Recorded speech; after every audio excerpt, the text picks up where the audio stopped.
A decades-long crisis. Now at 6, what state and local leaders are expected to announce today to address cross-border pollution. And a controversial immigration law could take effect in Texas this week. How it could impact us here locally. Plus, the Oscars were held last night. We have all the highlights from Hollywood's biggest night. You're watching CBS 8 Mornings at 6.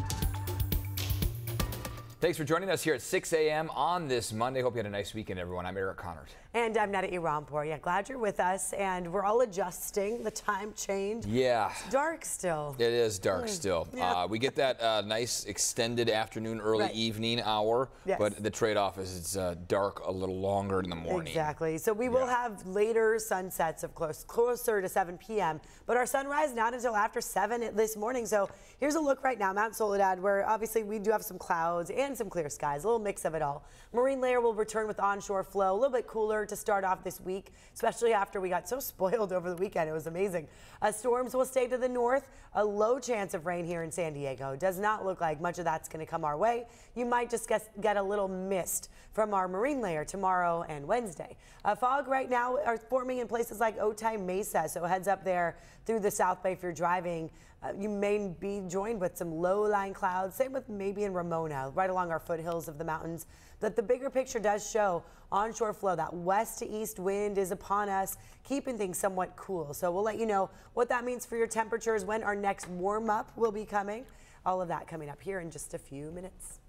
And now, here's new this morning. Look at this video on your screens. Firefighters trying to figure out what caused this fire that killed a person in Santee from overnight. It was just after 2 in the morning at a mobile home park in the 10,000 block of Woodside Avenue. Crews say the flames made it difficult to get inside that home. They had to call in additional resources. Crews eventually found a body inside. Another person inside that home was able to make it out safely. The cause of the fire still not known. And now in a little over 2 hours, community leaders will join Senator Steve Padilla to announce environmental justice legislation. This addresses cross-border pollution from trash and human waste. CBS 8's Regina Yarita live in Imperial Beach. Now, that's an area that's been impacted by the sewage crisis for years, if not decades there, Regina. Yeah, good morning, Netta and Eric. Look, people here who live in Imperial Beach say it's getting harder to deal with the amount of sewage and trash that they receive after every rainstorm. So this morning, the update is that local leaders, along with Senator Steve Padilla of District 18, will announce environmental justice legislation addressing cross-border pollution from trash and human waste. It would include halting development of a landfill near the Tijuana River and would require multinational corporations responsible for polluting the river to pay a fee. Now, just a month ago, local leaders, including Imperial Beach Mayor Paloma Aguirre, went to Capitol Hill to raise awareness about the pollution. This has been an ongoing issue for years now. We've reported on the South Bay urgent care doctors who are seeing a direct correlation between massive sewage flows and an increased number of people with gastrointestinal illnesses. There's also the field near the wastewater treatment facility that's been inundated with raw sewage and tons of trash since the January 22nd floods. It's now been 6 weeks and we're still seeing debris. So back out here just a couple of days ago, we reported on that field where we're seeing lots of trash, and the International Boundary and Water Commission says they're actually going to be sending their crew from Texas to clear up the site. They've already been here to really just look at all the debris and all the trash that's been left there, but really we're still seeing that trash that has been left there for 6 weeks now. So hopefully today, with this press conference and the legislation that they're pushing, we could see some more action here in Imperial Beach. We're reporting in IB. I'm Regina Yarita for CBS 8. Regina, thank you so much for the latest there in IB. We also want to talk about some beach closures that are happening elsewhere. So take a look at your screens. A number of water contact closures and advisories in place because of bacteria levels exceeding health standards at our county beaches. So you see the water contact closures issued for the Coronado shoreline, the Silver Strand shoreline, Imperial Beach shorelines, and the Tijuana Slough shoreline. So these are areas that we often see closures due to bacteria coming up from Mexico. County Health health officials issued advisories for the La Jolla Children's Pool as well, and Mission Bay Campland and De Anza Cove. We don't see those as often, but a heads up, La Jolla Children's Pool, Mission Bay Campland and De Anza Cove, along with the Oceanside San Luis Rey River outlet. So also affecting some North County beaches. Well, this morning, at least 8 migrants are recovering after falling from the border wall over the weekend, and this comes nearly a dozen people were injured the same way just this last weekend. So we have the latest numbers here. The city of San Diego, U.S. Customs and Border Protection calling San Diego fire crews to the staging area at Monument Road and Hollister Street on Saturday. The patients were taken to the hospital with injuries. Local medical experts say falls from the border wall have become more common since its height was raised to 30 feet. This comes as a law targeting immigration in Texas could soon create a ripple effect here in San Diego. The Texas law would allow police to arrest migrants they suspect crossed the border illegally. The Supreme Court could end up blocking that law, but if they don't, it'll go into effect on Wednesday. The Department of Justice says if that happens, it could lead to migrants avoiding Texas and instead trying to cross illegally into other states, and those include our state here in California.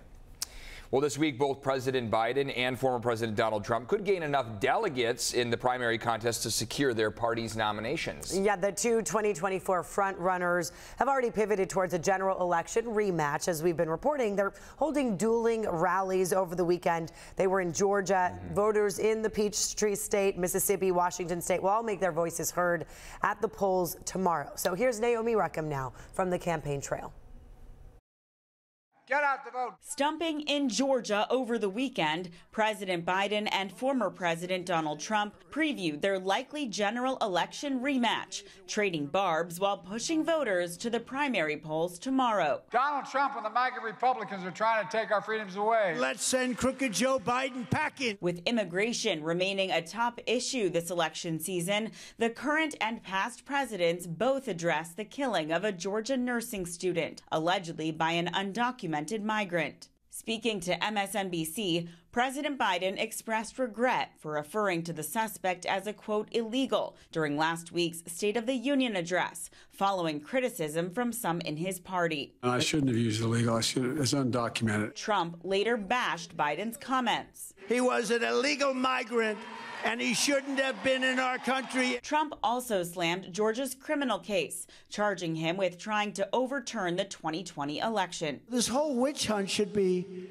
put out of its misery and dismissed immediately. President Biden kicked off a multi-state blitz the day after his State of the Union address, starting with Pennsylvania on Friday and Georgia Saturday. Today he heads to New Hampshire and later this week, Wisconsin and Michigan. The Biden campaign says it raised $10 million in the first 24 hours following his State of the Union, which is sure to come in handy, with the campaign planning to spend $30 million in new ads. Naomi Ruckham, CBS News.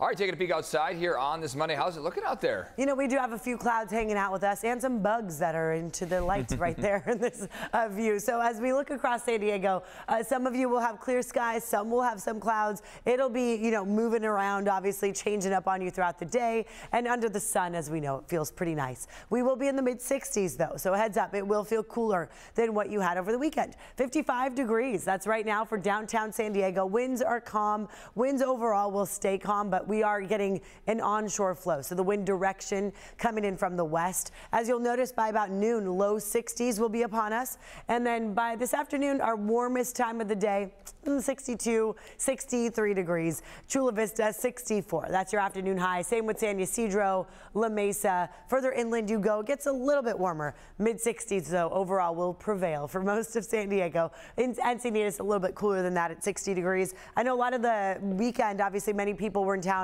visiting. It looks like spring break in effect for many different districts around the country. So many people came to our beaches. It's been very popular, very packed, but also, you know, a sign that obviously the season's changing. Official spring start will be on March 19th. So we're still in winter, believe it or not. And we're talking about a surf forecast, 3 to 5 footers, a mixed swell going on, water temperature at 62 degrees. Rip current risk is high. There's a storm to the north, churning things up a little bit. So just be careful. Check with lifeguards on where it would be safe to swim. High tide at 10:30, way up at 5.4 feet. Low tide at 4:45, pretty low. So we have big changes from high to low thanks to the pull of the moon. Looking at any areas of high pressure and low pressure, we did have high pressure over San Diego over the weekend, which was helpful in the sunshine that we got. Any low pressure, as you see right there, staying to the north and then to the east. This might dive a little bit by the end of the week, but it still looks like our temperatures will stay very nice and warm up by the end of the week. Let's check in on traffic. Here's a live look for you on the Interstate 8. This would be the eastbound side right at Taylor Street, and this view obviously shows no issues. A few more commuters, though, will be joining you out there. No crashes in sight on any of our major freeways, as you see right there, but then we are starting to see a little bit of traffic on the 5 going northbound through National City. As we know, for the next hour, this area gets very busy. The 5 north, the 805 north. So for now, it's looking good. Border wait times. Let's see. How busy is it? Yep, 110 minutes. Pretty packed. San Ysidro Port of Entry. That's how long it'll take. Otay Mesa's Port of Entry. It'll take 90 minutes to go from Mexico into San Diego.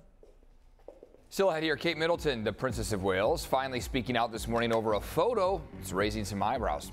And an American ship heads to the Middle East on a mission to get more aid into Gaza. We're going to have more on the growing rift between President Biden and Israeli Prime Minister Benjamin Netanyahu as dozens of hostages remain in captivity.